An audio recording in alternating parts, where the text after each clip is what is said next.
Друзья, шикарный дом за 30 миллионов с большим диваном.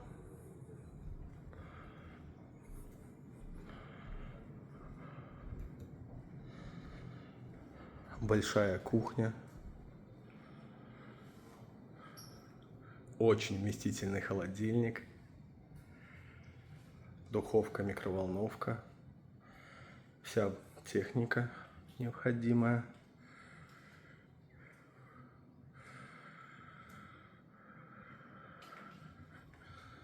Очень комфортный и уютный дом.